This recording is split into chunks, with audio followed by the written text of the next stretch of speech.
ಅಬಕಾರಿ ಹಗರಣದಲ್ಲಿ ಅಕ್ರಮ ಹಣ ವರ್ಗಾವಣೆ ಪ್ರಕರಣಕ್ಕೆ ಸಂಬಂಧಪಟ್ಟಂತೆ ಛತ್ತೀಸ್ಗಢದ ಮಾಜಿ ಸಿಎಂ ಭೂಪೇಶ್ ಬಘೇಲ್ ಪುತ್ರ ಚೈತನ್ಯ ಬಘೇಲ್ರನ್ನ ಇಡಿ ಬಂಧಿಸಿದೆ. ಇಡಿ ಅಧಿಕಾರಿಗಳು ಇಂದು ಬೆಳಗ್ಗೆ ರಾಯ್ಪುರದ ಬಿಲಾಯಿ ಪಟ್ಟಣದಲ್ಲಿರುವ ಭೂಪೇಶ್ ಬಘೇಲ್ ನಿವಾಸದ ಮೇಲೆ ದಾಳಿ ನಡೆಸಿ ಪರಿಶೀಲನೆ ನಡೆಸಿತು. ಪ್ರಕರಣ ಸಂಬಂಧ ದಾಖಲೆಗಳು ಲಭ್ಯವಾದ ಬೆನ್ನಲ್ಲೇ ಜಾರಿ ನಿರ್ದೇಶನಾಲಯ ಚೈತನ್ಯ ಬಘೇಲ್ರನ್ನ ಬಂಧಿಸಿದೆ. ರಾಜ್ಯ ಬೊಕ್ಕಸಕ್ಕೆ 2161 ಕೋಟಿ ಭಾರಿ ನಷ್ಟ ಅಂತ ಇಡಿ ವರದಿ ಸಲ್ಲಿಸಿದೆ. ಇನ್ನು ಇಡಿ ದಾಳಿ ರಾಜಕೀಯ ಪ್ರೇರಿತ ಅಂತ ಮಾಜಿ ಸಿಎಂ ಬಘೇಲ್ ಆರೋಪಿಸಿದ್ದಾರೆ. ಶಿಕೋಪುರ ಭೂ ವ್ಯವಹಾರ ಪ್ರಕರಣದಡಿ ಕಾಂಗ್ರೆಸ್ ನಾಯಕಿ ಪ್ರಿಯಾಂಕಾ ಗಾಂಧಿ ಪತಿ ರಾಬರ್ಟ್ ವಾದ್ರಾ ವಿರುದ್ಧ ಇಡಿ ಸಲ್ಲಿಸಿರುವ ಚಾರ್ಜ್ ಶೀಟ್ ವಿರುದ್ಧ ರಾಹುಲ್ ಗಾಂಧಿ ಕಿಡಿಕಾರಿದ್ದಾರೆ. ಎಕ್ಸ್ನಲ್ಲಿ ಪೋಸ್ಟ್ ಮಾಡಿರುವ ರಾಹುಲ್ ಗಾಂಧಿ, ನನ್ನ ಭಾವನೆಗೆ ಕಳೆದ 10 ವರ್ಷಗಳಿಂದ ಕೇಂದ್ರ ಸರ್ಕಾರ ಹಿಂಸೆ ನೀಡ್ತಾ ಇದ್ದು, ಇದೀಗ ದಾಖಲಾಗಿರುವ ಚಾರ್ಜ್ ಶೀಟ್ ಕೂಡ ಅದರ ಮುಂದುವರೆದ ಭಾಗವಾಗಿದೆ. ರಾಬರ್ಟ್, ಪ್ರಿಯಾಂಕಾ ಮತ್ತು ಅವರ ಮಕ್ಕಳು ಮತ್ತೊಂದು ದುರುದ್ದೇಶಪೂರಿತ ರಾಜಕೀಯ ಪ್ರೇರಿತ ಅಪಪ್ರಚಾರ ಮತ್ತು ಕಿರುಕುಳವನ್ನ ಎದುರಿಸ್ತಾ ಇದ್ದು, ಈ ಸಂದರ್ಭದಲ್ಲಿ ನಾನು ಅವರೊಂದಿಗೆ ನಿಲ್ತೇನೆ.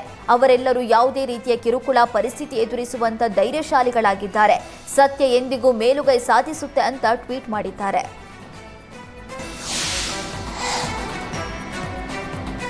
ಉದ್ಯೋಗಕ್ಕಾಗಿ ಭೂ ಹಗರಣ ಪ್ರಕರಣಕ್ಕೆ ಸಂಬಂಧಪಟ್ಟಂತೆ ಬಿಹಾರದ ಮಾಜಿ ಸಿಎಂ ಲಾಲೂ ಪ್ರಸಾದ್ ಯಾದವ್ ವಿರುದ್ಧದ ವಿಚಾರಣಾ ನ್ಯಾಯಾಲಯದ ವಿಚಾರಣೆಗೆ ತಡೆ ನೀಡುವುದಕ್ಕೆ ಸುಪ್ರೀಂ ಕೋರ್ಟ್ ನಿರಾಕರಿಸಿದೆ.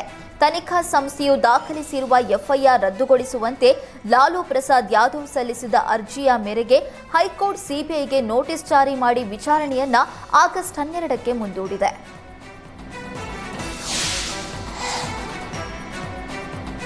ರೌಡಿ ಶೀಟರ್ ಕೊಲೆ ಪ್ರಕರಣದಲ್ಲಿ ಕೆಲ ಆರೋಪಿಗಳನ್ನು ಬಂಧಿಸಿ ಪೊಲೀಸರು ವಿಚಾರಣೆ ನಡೆಸಿದ್ದಾರೆ. ಇನ್ನೊಂದೆಡೆ ಆರೋಪಿಗಳಿಗೆ ಪೊಲೀಸರ ಸಹಕಾರದ ಬಗ್ಗೆಯೂ ಅನುಮಾನ ವ್ಯಕ್ತವಾಗಿದೆ. ಕೊಲೆಯಾಗುವ ಭೀತಿಯಿಂದಲೇ ಬಿಕ್ಲು ಶಿವು ಮನೆಯಿಂದ ಹೊರಹೋಗೋದಕ್ಕೂ ಭಯಗೊಂಡಿದ್ದ. ಆದರೆ ಶಿವು ಮನೆಯಲ್ಲೇ ಇರುವ ಬಗ್ಗೆ ಪೊಲೀಸರೇ ಆರೋಪಿಗಳಿಗೆ ಮಾಹಿತಿ ನೀಡಿದ್ದಾರೆ ಎಂಬ ಅನುಮಾನ ಶುರುವಾಗಿದೆ. ಸ್ಥಳೀಯ ಪೊಲೀಸರೇ ಆರೋಪಿಗಳಿಗೆ ಲೊಕೇಶನ್ ನೀಡಿದ್ದಾರೆ ಅನ್ನುವ ಆರೋಪ ಕೇಳಿಬಂದಿದೆ.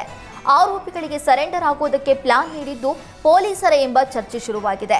ಕೃತ್ಯ ಎಸಗಿ ಪರಾರಿಯಾಗೋದಕ್ಕೆ ಆರೋಪಿಗಳು ಹೊರಟಿದ್ರು. ಹೊಸಕೋಟೆ ಮಾರ್ಗವಾಗಿ ಪರಾರಿಯಾಗೋದಕ್ಕೆ ಸಿದ್ಧತೆ ನಡೆಸಿದ್ರು. ಆದರೆ ಪೊಲೀಸರ ಸೂಚನೆ ಮೇರೆಗೆ ಠಾಣೆಗೆ ಬಂದು ಆರೋಪಿಗಳು ಸರೆಂಡರ್ ಆಗಿದ್ದಾರೆ. ಆದರೆ ಸರೆಂಡರ್ಗೆ ಒಪ್ಪದ ಕೆಲ ಆರೋಪಿಗಳು ಪರಾರಿಯಾಗಿದ್ದಾರೆ. ಸದ್ಯ ಮೇಲ್ವರ್ಗದ ಅಧಿಕಾರಿಗಳಲ್ಲಿ ಈ ಬಗ್ಗೆ ಚರ್ಚೆ ನಡೀತಾ ಇದೆ.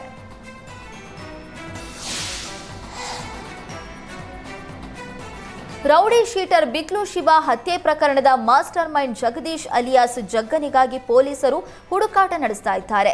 ತಮಿಳುನಾಡಿನಲ್ಲಿ ಫೈನಾನ್ಷಿಯಲ್ ಸಂಪರ್ಕದಲ್ಲಿರುವಂತಹ ಮಾಹಿತಿ ಇರುವ ಕಾರಣ ಬೆಂಗಳೂರು ಪೊಲೀಸರು ತಮಿಳುನಾಡಿನಲ್ಲಿ ಸರ್ಚಿಂಗ್ ನಡೆಸ್ತಾ ಇದ್ದಾರೆ.